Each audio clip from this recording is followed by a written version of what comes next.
On a new sunny morning, a girl arrives at the Nagumo Detective Agency, stands in front of the building, and gives a small smile. Events begin with the sound of cheers and applause from some of the crowd. We hear a female reporter saying the junior detective has done it again, meaning that this detective managed to solve an old case the police had failed to solve. We see two police officers escorting a suspect into a police car, and everyone gets into the car and leaves the scene. Then, and at the same moment, we see a group of men and women gathering around a young detective. The reporter asks him for his opinion on the case. The young detective stands, turns to her, looks into the camera with a wink, and says the case wasn't exciting enough, then jokes, "Just kidding." Suddenly, we hear a phone ringing in the background. This wakes the detective up in a panic from his sleep. It turns out everything leading up to this was just a dream, recalling his youth. Now he's visibly older than before. This is his painful present. He answers the phone on his desk, saying, "This is the Nagumo Detective Agency." We find out that this is Keiichiro Nagumo, who was a famous detective in his youth, but over time has begun losing his knack for solving cases. The caller is his landlord, demanding the overdue rent. Nagumo asks him to be patient for a few days, and apologizes, thinking to himself he's only late by one day, but this damn landlord keeps chasing him. In the past, this landlord used to have a lot of respect for Nagumo. Nagumo gets up from his chair and heads to the door of his office. All of a sudden, he feels a sharp pain in his back and collapses to the floor. Still, he forces himself to get up. He has a surveillance job he needs to go to, and it's been a really long time since his last case. He has to be fully focused. He can't afford any mistakes now. Nagumo starts crawling on his stomach with his hands, motivating himself to get up. He reaches out to open the door just then. The girl we saw at the start of the episode opens it, standing there in her high school uniform. Nagumo looks at her, but his gaze isn't innocent, it's sly. The girl notices his sly look and gets furious. She pulls out something like a baseball bat and swings it in his face, warning him not to look at her that way. Nagumo insists he didn't look at her like that on purpose, but she doesn't believe him. He yells at her, "Who are you anyway?" If she's a client, he's sorry, but he's too busy at the moment to help. She replies that she came to him because she found this, and she pulls out a red box with a face on it. The girl seems confused, then starts searching and pulling out tons of things she was carrying, leaving Nagumo surprised at how much stuff she has with her. She says it looks like she forgot the thing she was looking for, but suddenly remembers she put it behind her neck. She takes out a sheet of paper and hands it to Nagumo. He reads Ite's the flyer he made when he was short on staff at the agency. The girl coughs and says she's here to apply for a job at his agency, but Nagumo refuses to hire her. She yells, objecting to his rejection, and the noise annoys him. He asks how a high school girl could be a detective, and complains about her clothes, saying she looks flashy. She snaps back, "That's not true," and points out his way of thinking is outdated and gross, but Nagumo doesn't care. The girl pleads that working alone is too hard for him, and he really needs help. Nagumo pulls out a pack of cigarettes, lights one, and looks at her, saying being a detective is tough work. You need to be steady, not afraid, never give in to temptation. It takes real talent. He looks at her again, and tells her it's not a job for a girl like her. Then he gives her the same sly look as before. The girl notices, gets angry, screams at him to stop looking at her that way, and pulls out a spear, hitting Nagumo with it. He apologizes. The girl asks why he tries to take advantage every time, giving her that sly look. Nagumo denies it again, saying that's not the case. She warns him, telling him maybe it's not like that, but she knows karate and if he tries anything stupid, he'll lose his head. Nagumo is surprised and asks why she wants to be a detective's assistant when there are lots of part-time jobs. The girl is surprised by Nagumo's question, smiles, and replies she wants to be a detective. Nagumo mutters if that's what someone says while carrying a spear. The girl explains she has worked hard ever since she was young to become a detective one day. She even trained herself to carry all this stuff with her. Nagumo objects, saying carrying things isn't much of a skill, but the girl is sure she'll be useful, and begs him to hire her. Barely getting the words out, Nagumo suddenly gets whacked in the nose by the girl, who says there's no need to discuss it. He grabs his nose, which is bleeding, and stands there frustrated. The girl says she's an ambitious detective and guesses what Nagumo was about to say. She puts her hand on her chin, thinking. Nagumo asks if she can really do it. She looks at him, reassures him that she can, and says she watched all the Furuhara episodes just yesterday back to back. She puts a finger to her forehead, thinking. Nagumo tells her this can't possibly work. She then gives him a sly look, saying that lately he's barely had any cases, which is why he's broke and can't afford to hire anyone. Nagumo is shocked by how accurate she is, but ignores her and tells her to go bother someone else, which surprises her. Then we see Nagumo at the station, holding a photo of a woman named Takako, probably around 27 years old. She married the client who hired Nagumo about 2 years ago, but the suspicion is that Takako is having secret meetings during her work hours, which is why Nagumo suspects her. As Nagumo observes her, Takako moves, and he starts following her. Then we see Nagumo watching her as she walks in the opposite direction, thinking she's going to meet a man. We watch him cautiously follow her as she enters a cafe. He decides to go in after her, but is surprised to find it's a fancy cafe. He tells himself, how can a middle-aged man like him enter such a luxurious cafe alone? And decides he'll watch Takako from outside. Suddenly, the young girl appears and grabs his arm. You'll definitely be embarrassed if you go into this cafe alone. I suggest I go in with you as your younger friend. Nagumo looks at her and is forced to agree. When Nagumo and the girl enter the cafe, the waitress asks them what they'd like to order. Nagumo looks at the menu but can't read it. Here, the little girl steps in and orders a strange drink from the waitress. Nagumo shouts, "That's too much." We see them sitting at a table near Takako. Nagumo looks at his drink and says he has sensitive teeth. The girl asks him what that means, and he replies it doesn't matter, then asks her why she doesn't look for another detective agency that's hiring. The girl replies that his office is the closest one to her home. Here, Nagumo tells the girl he's been a detective for 20 years, and being a detective isn't easy. The girl points out he's here to watch this woman, meaning Takako. Nagumo confirms it. The girl asks if it's about a romantic relationship, and he says yes, explaining he's watching her closely because he expects her to meet someone important. The girl is shocked by his obvious surveillance method. How can a skilled detective watch someone so clearly? This way, they'll be found out. Nagumo explains that he's getting old and his eyesight is poor, so what's he supposed to do? The girl yells at him and advises him to wear glasses. Here, Takako hears them and looks at them. At that moment, the little girl realizes this and tells Nagumo that the woman suspects them. To avoid suspicion, the girl takes a piece of ice cream and puts it in Nagumo's mouth like lovers, but Nagumo protests that his teeth are sensitive. The girl insists so they can avoid suspicion. Meanwhile, we see Takako looking at them and muttering that if they're lovers, the age difference between them is too big. Here, the girl looks at Takako and realizes her plan worked. Nagumo tells her not to worry too much, because Takako won't be able to figure them out that easily. The girl looks angrily at Nagumo and tells him that if it weren't for her, he'd be dead by now. Nagumo is surprised by her words and asks her why. The girl continues, explaining that these days, with just a small smartphone, photos can be sent all over the world, so people are more careful than before, and are afraid of anyone watching them. Nagumo looks at her then and asks her what a smartphone is. The girl takes out her own phone and shows it to him, explaining that this is a smartphone, and asks him what he thought it was. Nagumo replies that he thought it was a hand mirror. The girl yells at him and tells him that if he really considers himself a detective, he's old-fashioned. Nagumo takes the phone, looks at it, and mutters that times have changed. The girl continues, telling him she was watching Nagumo as he watched this woman, and explains that he's still chasing and watching people with food in his hand, which is very old-fashioned. Nagumo is surprised that the girl was following him, and asks her if she's not embarrassed to follow a middle-aged man. Nagumo doesn't know what high school is. The girl tells him she now realizes why he doesn't have many cases, because he's lost his touch. Nagumo agrees with her, and tells her that he has indeed lost his touch, and his intuition has weakened, but all he knows are the old methods that once brought him glory and earned him the title of the Great Detective. The girl here believes Nagumo. Meanwhile, we see someone appear and stand next to Takako, start talking to her, then hug her. Here, Nagumo shouts that he was right. Proving infidelity is easier than proving innocence. The girl suggests he take pictures of them. Nagumo takes out a camera that's obvious to everyone, which angers the girl who tells him it's too obvious. Nagumo explains that's all he has and he doesn't know what to do. Takako and the man with her notice them then. The girl acts quickly, takes out her phone, and snaps a selfie with Nagumo. But when they go to the office, we see that the photo shows Takako and the man with her in the background. The man who hired Nagumo is shocked by his wife's infidelity. Then we see the man pay Nagumo and leave. The girl asks Nagumo if she can be his assistant, but Nagumo refuses. The girl gets angry and explains she helped him a lot. Nagumo tells her that's true, and he'll give her a voucher to visit his agency anytime, explaining that it's too early for her to be his assistant. At that moment, the girl snatches Nagumo's jacket and tells him that's payment for the day. Nagumo asks the girl how she feels about her first job. The girl replies that it lacks some excitement. Nagumo is surprised by her answer. The girl explains she's just joking. Nagumo is even more surprised and asks if she knows him. The girl leaves him and runs off. Nagumo calls out to her and tells her he doesn't know her name. The girl looks at him and tells him her name is Mashiro. Nagumo advises her to be careful as she walks her way. Suddenly, he feels a pain in his back again and falls to the ground. Mashiro comes back to him and tells him that he's the one who needs to be careful as he walks. One morning in Nagumo's office, we see Nagumo and Mashiro shouting, holding pictures of a cat, and saying, "No, not this cat." In front of them, a woman tells them it's a different cat. Nagumo already notices this, looks at Mashiro, and asks her what they should do with this cat. Mashiro suggests that this cat become the agency's cat, Cerberus. Nagumo looks at Mashiro, who has decided to keep the cat, and she approaches the cat's face, which spits at her. Mashiro gets very angry and starts scolding the cat. Meanwhile, We see the woman in front of them asking about her request. After that, we see a poster with "Any job accepted" written on it. Mashiro asks Nagumo for his opinion on it and explains that with this poster, clients will flock to them. Nagumo looks at the poster, then grabs it and tears it up. Mashiro shouts at him and wants to understand why he did that. Nagumo looks at her and asks her what she meant by "any job accepted," and continues that they are detectives who don't know everything and have their pride as detectives. Mashiro looks at him and reminds him that he was looking for a lost cat. Nagumo explains to her that finding a lost cat is a detective's job. Mashiro replies that being a detective these days is very hard to make a living, and they have to accept all kinds of jobs, like catching a bear that escaped into the city and things like that. Nagumo explains he doesn't want to risk his life and yells at her, asking how it makes sense to attract clients with this poster, and tells her to get rid of it. Mashiro explains to him that she distributed 500 posters around the city. Nagumo is shocked by her.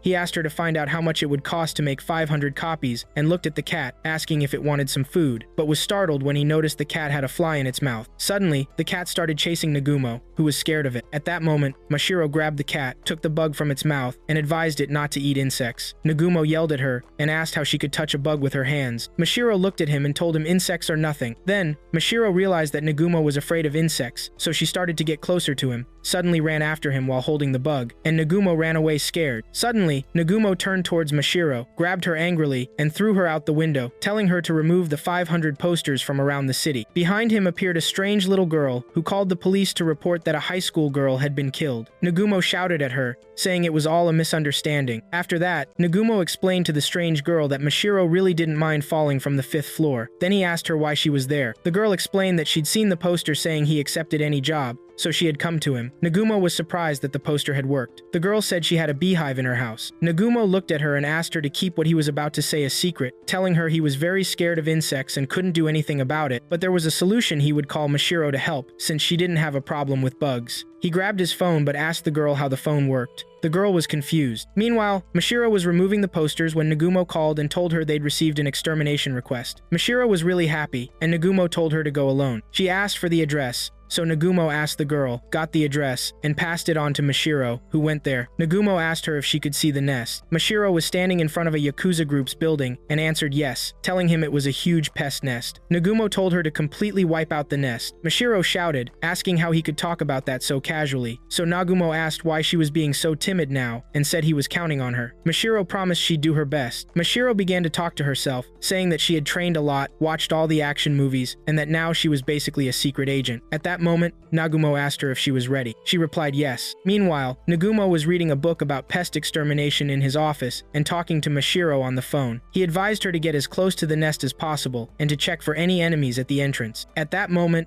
Mashiro walked into an office full of people who wondered who the girl was. Nagumo advised her to block the entrance, and Mashiro did just that. One of them walked over to Mashiro, laughed in her face, and asked what she was doing there. Nagumo told her that once she'd blocked the entrance, she should spray the insecticide. That's when Mashiro sprayed the insecticide in the man's face. The rest of the guys panicked and wondered if it was tear gas and prepared to fight her. While this was happening, Nagumo was still on the phone with Mashiro, telling her that spraying the insecticide would make everyone go crazy and advised her to be careful. The people attacked Mashiro, but she dodged their hits and fought back. Nagumo warned her to watch out for insect stings. Then, one guy pointed a gun at her and said he'd turn her into a beehive. Nagumo was shocked to hear a voice that sounded like his and heard gunshots over the line. Mashiro hid from the gunfire, getting ready to attack, then pulled out a strange weapon and fired back at them. Nagumo was amazed. He had no idea what was happening to Mashiro. In the end, Mashiro beat everyone except one guy, who was getting ready to attack her. When Mashiro dropped her weapon, he lunged, but suddenly he saw Mashiro as a warrior, and behind her was a monster. The man got scared, fell to the ground in front of Mashiro, apologized to her, and promised he'd leave the Yakuza for good. Mashiro then told Nagumo the job was done, just as he'd expected. The girl said she was very happy. Nagumo asked Mashiro if she knew what kind it was. Mashiro didn't understand, so Nagumo told her to describe what she saw. Mashiro looked at the man in front of her and told Nagumo they had long legs. Nagumo was surprised and asked if it could be hornets. Later, in Nagumo's office, he and Mashiro watched the news, which reported that a Yakuza group had been taken down by a mysterious person. Stunned, Nagumo asked if that was her. She said yes. Nagumo screamed at her, asking how exterminating a beehive turned into destroying a Yakuza gang. Mashiro said she'd made a mistake and explained that she'd brought someone else with her. That person turned out to be the last member of the Yakuza group whom Mashiro had spared. His name was Nezu. Nezu said he was at Nagumo's service for anything he needed. Nagumo asked him to get some coffee. Mashiro was happy that their office had gained another member. Then the girl appeared behind them and said, "What about my request?"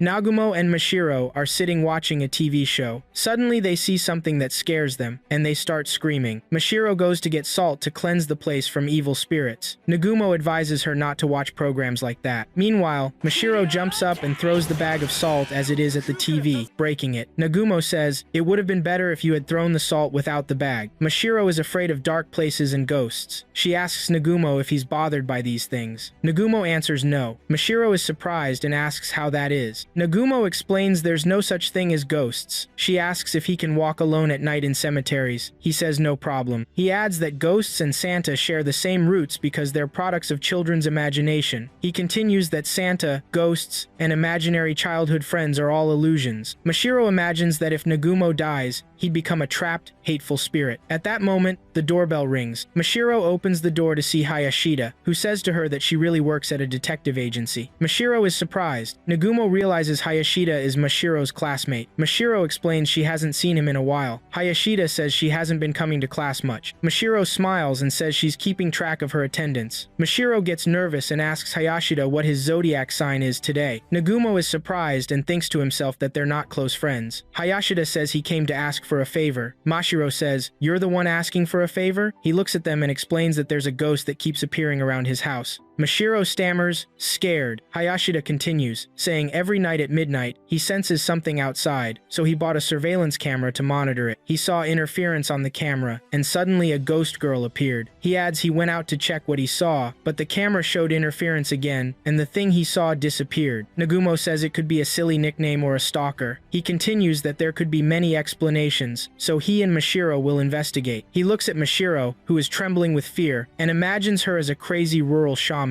Suddenly, Mashiro replies that she can't take on this task. Nagumo asks her, "Do detectives choose their clients based on mood?" He adds he won't say running away is wrong, but if she chooses that route, she'll never catch up. Mashiro looks at him amazed. The cat objects, showing a caption from its perspective saying, "Nagumo has made Mashiro take on the extermination job alone." Mashiro gets excited afterward. Hayashida asks Mashiro if she's sure she'll be okay. Suddenly, Mashiro tries to remember her trainer's advice. Then we see her asking the trainer how to defeat a ghost. The trainer laughs and tells her to hit it in the nose. Mashiro says that sounds made up. The trainer says that any creature's weak point is its nose. She asks, what if that doesn't work? The trainer says if that fails, aim for the knees. Suddenly, Mashiro says she's ready. Nagumo asks, "Who's your trainer?" Later, Mashiro asks Hayashida if she didn't know he lives alone. She notices his house is clean. Nagumo asks Hayashida if he could see the ghost if it was outside. Hayashida explains the ghost doesn't show itself when people are around. Nagumo thinks. At that moment, Mashiro looks at the laptop and asks if that's connected to the surveillance camera. Suddenly, she screams she sees something. They come closer to watch what appears. Suddenly, they see an old man pass in front of the camera. Mashiro says it's just an old man. Nagumo yells at her, "Is this old man well known?" Mashiro says he's the famous old man who's been appearing lately. How does Nagumo not know him when he's an old man too? Meanwhile, Hayashida looks nervous and scared. Suddenly he shouts, "Interference appeared!" Suddenly, the ghost girl screams, and Mashiro and Hayashida scream together. Mashiro says this is the scariest thing she's ever seen. Nagumo tells her to leave. Mashiro is surprised. Nagumo adds it looks like it disappears fast and she'll need to move quickly to learn what it is. We see Mashiro angry but forced to go. She runs out the door saying to Nagumo not to invite her for a barbecue later. Meanwhile, Hayashida says the interference returned again, and Nagumo and Hayashida watch the surveillance camera. They see the ghost disappeared and Mashiro is there. The old man passes in front of her and hands her food. Hayashida comments that she's eating the food. Nagumo says she shouldn't accept food from people like that old man. The next day, Mashiro gets ready saying today is the day she will catch the ghost. The ghost appears on the surveillance screen and Nagumo tells her to go chase it. Mashiro rushes out. Outside, she shouts the ghost disappeared. On the 5th day, Nagumo says, "He's there."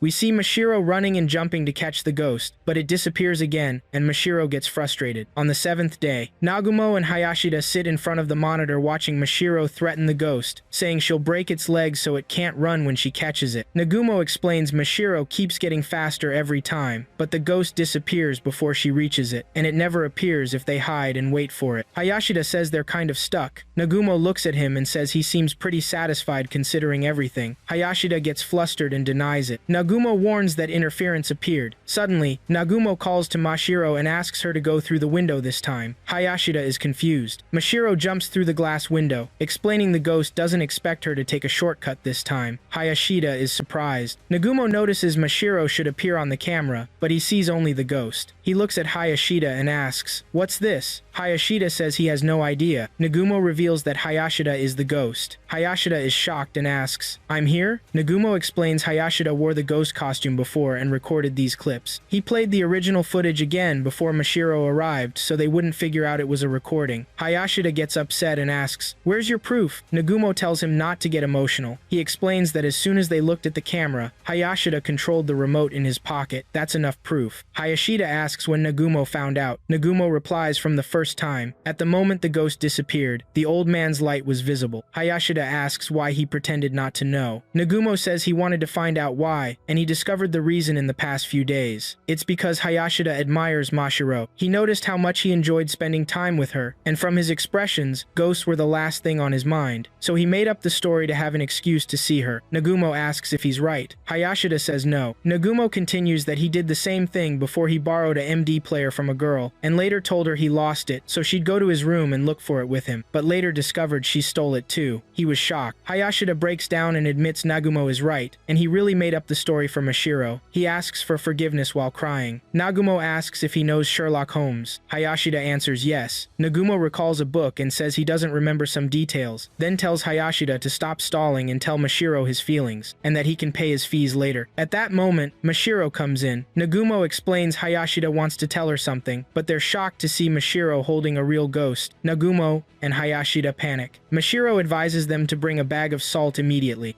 In the office, we see Mashiro looking for her pudding in the fridge but can't find it, so she goes to Nizu, who is sweating, and asks him if he ate the pudding. He denies it, looking flustered, but suddenly hears on the news that Detective Nagumo has been arrested for stealing underwear. Mashiro doesn't believe it, and tells him to find another lie, but she's surprised when she sees a picture of Nagumo on the news, arrested for stealing underwear. And in the police station, we hear someone say, "You've grown up, Kichiro." Nagumo replies, "And you've gotten old too, Inspector General Mimasaka." The inspector asks him to address him as he used to. He remembers that he and Nagumo were a brilliant detective duo in high school, but now, one of them is a humble government employee, and the other is an underwear thief. Nagumo angrily tells him that he is not the perpetrator. Mimasaka replies that he doesn't believe he's the thief. Nagumo asks him to let him go home, but Mimasaka doesn't allow him to, because he has something. He pulls out an SD card. Nagumo asks him what it is. Mimasaka says it's an SD card containing footage recorded by one of the victims. Nagumo asks, "What's an SD card?" Mimasaka takes him to explain what's happening in the footage, but he breaks the card when inserting it into the computer and looks at Nagumo and says, "I didn't do anything." And after 10 minutes, he shows him a picture of Nagumo stealing underwear. Nagumo is surprised and says, "That's me indeed." Mimasaka approaches him and clarifies that the case is now closed. But Nagumo turns to him and says that there's something wrong with the picture and that the person who looks like him intends to look at the camera. And based on the victim's statements that the thief is a professional, would a professional make this mistake? He continues that someone wants to frame him, but Mimasaka is not convinced and asks him if he has any proof. Nagumo replies that he will have proof and remembers Mashiro, and continues that his assistant will find the evidence. Meanwhile, we see Mashiro holding a fishing rod with underwear on the end and asking Nizu, "What is this?" He replies, "It's an underwear thief fishing operation, and he will carry this rod around the city to catch the thief," and asks her if he has what it takes to be a detective. Mashiro looks at him and says, "Two left." Nizu is frightened by her and asks for clarification on what she means. After that, we see Mashiro putting up a map and showing the locations where the thief stole the underwear. Nizu notices that these locations are around their office, and Mashiro replies that Nagumo was arrested without being caught in the act, and she understands that there is photographic evidence, and clarifies that the thief looks exactly like Nagumo, and that the thief wanted to make it look like Nagumo was the perpetrator. Nizu smiles because he sees that Mashiro resembles the detectives. Mashiro is happy about that and asks him if he notices anything strange on the map. Nizu asks her, "What is it?" Mashiro replies that if you draw lines to connect the locations, they form the Big Dipper constellation. Nizu is astonished and says, "That's not true." Mashiro asks him, "How is it not true? It looks exactly like the Big Dipper." Nizu replies that it looks like Uzbekistan and continues, "If it looks like the Big Dipper, what does that mean?" Mashiro clarifies to him that they must arrest anyone wearing Big Dipper clothes. Nizu replies that this is ridiculous. And in the police station, Mimasaka couldn't believe that Nagumo found an assistant he could rely on. Nagumo clarifies that he doesn't describe her as someone he relies on, and we see Nizu upset with Mashiro and asking her why she is drying her underwear at his house. Mashiro explained that if she used the office, it would make the thief suspicious, and continues that people in this area are now drying their clothes inside because of the thief, and he will end up here. And she clarified that the thief focuses on clothes that are white. While she is talking, Nizu says, "Nagumo, you're free to go." Mashiro looked outside and said to him, "I set a trap for the thief to come here." But she is surprised that it is not Nagumo, but it is the thief, and he looks exactly like Nagumo. The thief runs away immediately, and Nizu runs after him. While running, he bumps into an insect and falls to the ground. Mashiro sees this and swears that all the men in the office are useless, and after that, we see Mashiro chasing the thief in the street. The thief looks at Mashiro and mocks her, but Mashiro replies to him that she will use her drone weapon to stop him. The thief stops in astonishment, but Mashiro pounces on him and says, "As if I have a drone, you idiot," and knocks him to the ground, and clarifies to him that she will teach him a lesson for framing Nagumo. The thief asks her to calm down, and here, in a cunning way, he managed to escape from her while she was screaming in her place. And Nizu comes and asks her if she caught the thief, but she gets angry and vows that she will crush him. We see that Mimasaka has finished interrogating Nagumo, and asks him if his assistant will save him. And they hear noise outside, and Mimasaka asks about its source. And here Mashiro opens the door and apologizes to Nagumo for being late. Nagumo turned to her and said, "You're late." Mashiro smiles at him and clarifies that she caught the thief who looks exactly like him, but she beat him so badly that they can't distinguish his features. And after that, we hear Mashiro say, "Stop right there, arsonist," and we see someone running and Mashiro behind him, and this person wonders about Mashiro's tremendous speed, and Mashiro takes out a soccer ball and kicks it towards the arsonist.